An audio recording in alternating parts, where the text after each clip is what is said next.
mungkin kita langsung menyeberang ke salah satu pembicara kita yang sangat produktif, magister di sosiologi, dialektik TV, dari CEO sosiologinya, dialektik dari TV. sosiologinya. Dan dia juga dia mah sosiologi doang, gue segala bidang anjir gue. Berat kan, juga tapi kan bidang. interdisiplin Iya ya. betul sih. Nah ini sebenarnya gue udah baca buku ini ya. Ini sebenarnya larinya lebih ke spiritual, psikologi ya. Iya. Karena ini yang kita alami lah, seperti kecemasan, gangguan mental di kalangan anak muda. Pasti lu lagi mikirin orang ya, yang tadi joget. Gue kecemasan kok kayak nginget itu gitu loh. Iya, Bang. Yang tadi joget-joget. Tonton nanti. Kan yang joget-joget banyak.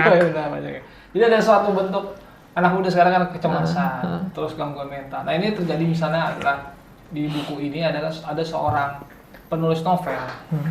Nah di cerita itu penulis novel ini selama 30 tahun dia menulis novel itu novelnya tidak laku. Bahkan sampai dia usia 50 tahun. Jadi sudah banyak penolakan lah. Dianggap novelnya yang dia karya tulisnya ini adalah suatu cerita yang menjijikan karena banyak cerita-cerita bokep gitu, ada cerita-cerita nggak bagus lah. sensual lah ya bahasanya. Iya. Seperti itu. Nah, banyak ditolak. Nah, ketika ditolak itu akhirnya dia stres dan dia menjadi seorang tukang pos. Ketika jadi tukang pos dia banyak melarikan dirinya ke mabuk-mabukan, main perempuan, Depresi lah. Depresi. itu. Disitulah dia melihat karena cita-cita dia menjadi seorang penulis yang sudah menulis dengan bagus kok tidak ada yang menerima. Nah, ketika dia usia 50 tahun itu adalah satu orang yang ingin minta tulisannya lah, dipromosikan situ. Ayo kamu terbitkan nih buku kamu, naskah kamu ini. Oke, saya mulai menulis lagi. Dia menulis tentang tukang pos. Jadi kisah dia sendiri. Iya. Dan dia di situ menulis seluruh kejujuran tentang dirinya. Bagaimana kejelekan dia, bagaimana kisah-kisah keburukan dia, itu ditulis secara jujur di buku itu. Nah, kemudian buku itu meledak ternyata setelah usianya sudah 50 tahun. Kemudian banyak yang beli, minta tanda tangan, bahkan sampai dia punya banyak fansnya itu disetubuhi semua kan, saking terkenal gitu kan. Nah, kemudian ketika dia terkenal dia meninggal, salah satunya kena penyakit ya, penyakit anu lah, HIV. Nah, kemudian dia meninggal, Raja Singa. dan itu semua orang bilang, wah ini kita harus contoh seperti dia, usaha tidak mengkhianati hasil, dia harus bekerja keras, dia benar-benar produktif segala macam gitu, usahanya sangat luar biasa sampai dia mendapatkan hasil seperti itu. Tapi ternyata di makamnya dia hanya menulis, jangan berusaha. Jangan pernah berusaha. Karena dia menunjukkan bahwa ketika saya berusaha, nggak ada hasil apa-apa. Tapi 50 tahun ketika saya mabuk, saya tepat di pinggir jalan, itu ada yang tertarik dengan naskah saya. Disitulah dia bilang bahwa kita ini nggak usah lah takut dibilang jelek segala macam. Nah, justru ketika dia menuliskan kejujuran di diri dia itu, dia naik lah di situ. Nah, itu yang penting di kita. Ini kebanyakan kita kan Pencitraan semua. Semua serba pencitraan. Kita hanya ingin dilihat sisi baik. Padahal manusia itu kan hitam putih, benar nggak? Iya. Tidak hitam semua, ada putihnya juga kan. Iya. Semua saling beriringan satu sama lain, abu-abu lah seperti itu. Nah, banyakkan orang ingin menunjukkan dirinya tuh baik, dirinya itu hebat. Nah, dia menunjukkan nggak seperti itu dunia itu. Dan kebanyakan kita juga ingin memberikan sesuatu yang positif dari diri kita, ya kan? Ini harus kita memberikan hal-hal yang positif, kontribusi positif. Padahal tidak bisa seperti itu juga. Kita juga harus mengakui bahwa dunia ini sebenarnya bajingan gitu kata dia. Ya. Karena memang ibarat di lukisan tuh ya harus ada gelap dan terang kan. Iya. Itu yang membuat satu lukisan itu Nah, hidup sebenarnya. Itu yang membuat akhirnya buku itu laku. Salah satu cueknya adalah kita harus akui loh kekurangan kita. Nggak harus kita tunjukkan. Kita harus menunjukkan positif, negatif itu juga perlu kita munculkan. Kalau kan kita akan tersiksa di situ. Nah, itu satunya bisa jadi gangguan mental itu. Nah, yang kedua nih menarik. Di buku ini juga menceritakan tentang seorang pangeran. Pangeran ini hidup di lingkungan orang kaya, kerajaan. Jadi dia makan terjamin, tidur terjamin, hiburan terjamin, perempuan-perempuan dikasih lah, sampai dia hidup enak. Kemudian dia mikir, kayaknya saya harus keluar dari istana. Keluarlah dari istana, ternyata dia melihat rakyatnya miskin. Wah, bapak saya nggak benar nih. Saya hidup senang, tapi di luar sana orang kelaparan, ya kan, orang tertindas segala macam gitu. Akhirnya dia keluar dari istananya, lalu dia hidup miskin, hidup bersama orang susah. Bahkan semua pakaian-pakaian masih ditanggalkan dikasih ke orang, dia hidup dengan kemiskinan. Ternyata begitu dia masuk ke lingkungan orang miskin, dia tersiksa di hidup orang kaya yang semuanya serba ada tapi dia kosong. Lalu dia masuk ke lingkungan orang miskin yang tertindas, yang susah. Ternyata dia gak nyaman juga. Siapa sih orang kuat miskin sini di dunia ini? Dia gak nyaman juga. Akhirnya, wah gimana ya, serba salah. Kaya salah, miskin salah. Akhirnya dia harus pergi ke suatu di sebuah buah pohon ya, pohon Bodhi gitu. Nah dia di situ bersemedi selama 49 hari. Nggak usah ditanya lah, 49 hari tuh duduknya nggak pegang, pokoknya intinya terus dia meditasi di situ. Di bawah pohon Bodhi itu selama 49 hari, kemudian dia membuat kesimpulan, kebahagiaan itu bukan masalah kaya, bukan masalah miskin. Iya. Iya kan? Kita harus bisa menerima semua, bahwa kita tidak boleh melakukan penolakan terhadap kesulitan hidup. Itu bagian dari kita. Jadi ketika lo kaya, kalau lo terima, ya lo bahagia. Begitu juga miskin, kalau lo terima, lo bahagia juga. Jadi bukan masalah kaya atau miskin itu. Nah disitulah dia melihat, wah disebutnya istilah Buddha itu. Dia Buddha, menjadi iya, Buddha. Siddhartha Gautama itu. Jadi sebenarnya kita bukan masalah kaya atau miskin, tapi bagaimana kita tuh tidak menolak lah terhadap apa yang sudah kita dapatkan di situ. Nah itu di situ menariknya. Dan di buku ini juga dibilang bahwa sebenarnya kitanya tidak mengalami krisis ekonomi. Oh ekonomi kita lagi krisis dari korupsi. Tidak. Banyakan itu orang perkotaan itu, kita ini nih, itu mengalami namanya krisis eksistensi. Iya. Lebih ke spiritual. Iya. Betul nggak? Benar. Orang sekarang udah punya duit sudah ada, penghasilan sudah ada, bini sudah, istri sudah ada. Kita mencari-cari kebutuhan itu sendiri. Nah, kemudian Kita mencari-cari. eksistensi itu tidak ada. Akhirnya Kita pengen calon ini, jadi masuk struktur ini segala Iya. macam. Yang dicari ada Diakuin eksistensi. lah. Makanya disebut tadi yang kata Hafiz bilang itu. Kalau udah dapat mau apa? Berarti juga orang ketika udah dapat juga Bingung. masih Gabut juga. Pada Gabut juga faktanya juga gabut kan. Nah, itu yang menarik. Nah, di buku ini juga mengajarkan kita harus terima sesuatu yang negatif. Jadi kita harus bisa melihat, oh saya sakit hati. Kenapa sih kita ngomong aja saya sakit hati? Kita mengakui kekurangan kita. Sehingga kalau kita tahan, itu jadi emosi negatif. Kayak konflik, ya kan, konflik. Oh, sudahlah nggak ada konflik, kita harus saling bersatu. Ya kan, ngapain sih kita nih teman tidak saling bersatu? Nah, masalahnya apa? Kalau kita berkonflik atau kita menunjukkan bahwa sebenarnya kelompok kita ini bajingan semua istilahnya gitu. Nggak masalah. Iya kan? Nggak masalah. Justru disitulah akan keluar emosi-emosi negatif kita akan keluar. Tapi kalau kita tahan, lalu kita tidak bisa bicara yang benar itu semua jadi emosi negatif di diri kita. Akhirnya kita menjadi orang yang tertekan, orang yang tertekan secara pikiran, secara batin, mengalami kecemasan dan segala macam. Situ. Jadi sebenarnya kalau gue lihat buku ini lebih ke spiritual, lebih ke psikologis ya, lebih mengobati tekanan mental yang dialami kita masyarakat saat ini, yang butuh eksistensi, yang butuh kebahagiaan itu sebenarnya di mana sih? Gitu. Iya. Iya karena orang yang berbeda di lingkungannya dia dianggap bodoh. Betul. Nah di situ. Nah kita harus sikap bodoh amat ini adalah buat apa sih kita takut gitu menunjukkan diri kita apa adanya gitu, menjadi diri kita sendiri. Kenapa kita takut? Nah disitulah sebenarnya banyak orang takut berbeda itu karena takut dianggap bodoh, takut dianggap aneh, takut dibilang makhluk planet, ada yang salah pada dirinya. Padahal tidak. Nah disitulah kita tidak usah takut lah. Kebanyakan kita itu tadi dibilang Sena itu kebanyakan mengikuti apa yang terjadi pada orang lain. Kenapa sih teman kita sekarang udah punya mobil? Kita belum punya mobil. Teman gua sekarang udah jadi masuk struktur misalnya atau misalnya jadi staff lah di salah satu kementerian misalnya. Kementerian mana? Tukang ketik sama tukang nipu misalnya. Enggak, kementerian mana? Enggak, misalnya rampok. Enggak, gua kira kementerian di Maef sama tuh kan. Iya, kementerian di Maef kan dulu namanya kementerian. Iya, jadi kita cenderung untuk melihat sesuatu yang sebenarnya nggak urgent di diri kita. Iya. Coba kita sibuk aja, apa sih urgent di diri kita aja, nggak usah dilihat sama orang lain tuh. Bodoh amat orang lain, istilah kata gitu kan. Bodoh amat orang lain mau jadi apa. Nah, kebanyakan itu seperti itu. Kita misalnya contohnya bikin YouTube.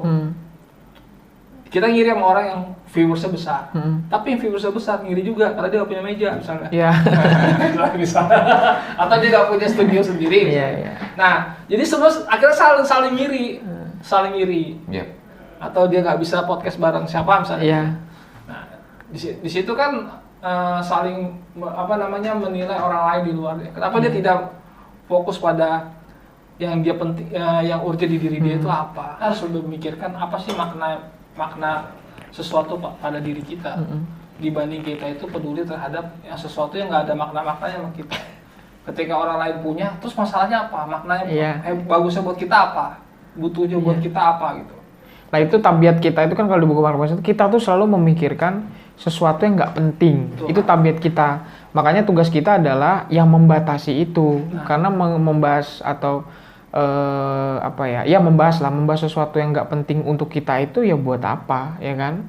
Kayak buat apa? Misalkan kayak ya tadi Bang Adri bilang kayak orang itu baru jadian ya ini gini, pacarnya gini, ya udah bodo amat kan begitu kan? Iya. Itu urusan dia nggak perlu buat kita juga. Di situ kan juga intinya jangan terlalu cemas sama masa depan lah. Yang bisa kita lakuin juga ya kita lakuin aja. Kalau di buku itu juga menjelaskan kita tuh berharap, jadi gini, apa sih yang membuat orang itu kecewa? Karena adanya harapan, dia berharap. Nah, kita tuh harus menegaskan bahwa kita bangun pagi keluar rumah atau kemanapun, jangan pernah berharap sedikit pun. Jangan pernah berharap kita punya baju baru terus kalau pakai baju ini gue bakal dipuji nih sama ini. Nah, gue kemarin baru dapat prestasi, ketika gue keluar pasti gue dipuji orang. Jangan, kenapa? Karena kalau nggak dipuji kita bakal kecewa. Gitu loh. Jadi keluar itu jangan ada harapan gitu loh. Jangan ada harapan. Santai aja gitu loh. Jadi keluar biasa aja gitu loh. Jadi sebenarnya dari bodo amat ini bukan acuh-acuh secara total. Betul. Ya. Tapi kita sebenarnya lebih memikirkan sebenarnya penting buat kita tuh apa. Iya. Nah, kebanyakan kita itu tidak menemukan apa yang penting buat kita, apa yang bermakna buat kita karena kita terlalu banyak melihat orang. Iya, betul. Terus ini udah begini. Contohnya misalnya mau bikin YouTube, ribet dengan Agung Hapsah, ribet dengan Deddy Corbuzier. Nggak jadi-jadi. Nggak jadi-jadi. Kalau istilah kata, apa kata orang? Misalnya gini, kita bikin konten, di komentarnya satu orang, yang muji 10.000, tapi kita hanya terganggu dengan satu komentar. Apalagi kalau kita punya video yang 2 juta viewers dan yang puluhan ribu itu isinya caci maki, itu kan kita sebenarnya kan kita nggak usah terlalu sibuk dengan ungkap komentar orang. Ini kok studionya gitu-gitu aja ya. Tolong ya suaranya lebih ini. Tolong terlalu banyak kritikan orang. Akhirnya kita nggak jalan-jalan. Yang kita yang bermakna aja lah. Kalau bisa pakai handphone dulu, handphone aja. Iya. Orang beli kamera nggak usah pusing. Orang punya ini nggak usah pusing. Nah, itu adalah permasalahan adalah itu. Banyak orang stres. Ya, contohnya misalnya gini. Ketika misalnya kita pernah putus sama mantan, kita pusing nih mantan kita upload foto baru nih, atau foto sama pacar barunya nih, lalu kita stres segala macam gitu. Ngapain kita pusing gitu? Mending kita kan fokus dengan mencari yang baru misalnya. Nah itu lebih fokus di situ sebenarnya. Fokus yang baru daripada fokus ke sana gitu. Daripada yang lama. Iya. Atau misalnya ketika kita orang mau mengadakan pernikahan misalnya, dia fokus dengan anaknya Raffi Ahmad dan Nagita gitu. Wah, gue juga nih kalau nikah gue harus diliput 5 stasiun TV. Lu siapa? Misalnya kita pengen jadi artis. Wah, gue pengen deh ada suami perempuan, gue pengen punya suami artis. Tapi ya, kadang-kadang ada juga kita lihat artis punya istri bilang, gue lebih senang suami gue yang dulu dibanding yang sekarang. Yang belum terkenal berarti. Yang belum terkenal, yang belum jadi siapa-siapa dibanding yang sekarang sudah semua ini. Artinya kan bagi kita dia keren, tapi dia belum tentu bagi dia tuh hidup dia tuh senang. Iya. Lebih baik kita sibuk menyenangkan diri kita aja daripada kita melihat ukuran senang itu ukuran orang lain. Inilah menghargai diri sendiri lah, menyenangi diri sendiri. Ya, makanya sekarang kan orang kan semua saling sikut-sikut, saling juga satu sama lain itu untuk mendapatkan suatu posisi, untuk mendapatkan suatu jabatan-jabatan begitu. Itu sebenarnya karena penghargaan. Kalau kata Lao Tse ya, Lao Tse kan bilang suatu jabatan terlihat menggiurkan karena ada apresiasi, ada penghargaan di situ. Ya kan, misalnya contohnya gini. Ketika orang jadi ketua umum, misalnya ketua umum cabang apa gitu ya, cabang organisasi apa, disanjung-sanjung, semuanya ini karena dia lah, ketuanya dulu dia, padahal dia nggak ngelihat bawah-bawahnya. Akhirnya posisi itu adalah posisi yang direbutkan, karena semua orang ingin punya apresiasi. Nah ini zikir itu ya. Nah, masuk ke zikir. Kita bicara tentang agama ya. Orang kan bilang ketika kecemasan, gangguan mental itu salah satu obatnya adalah Zikir. Ala bizikrillah Bizikir. tatma'innul Ya, qulub. tatma'innul qulub, bahwa berzikir itu membuat hati kita menjadi tenang. Tenang. Oke, tenang, tapi kan kembali lagi.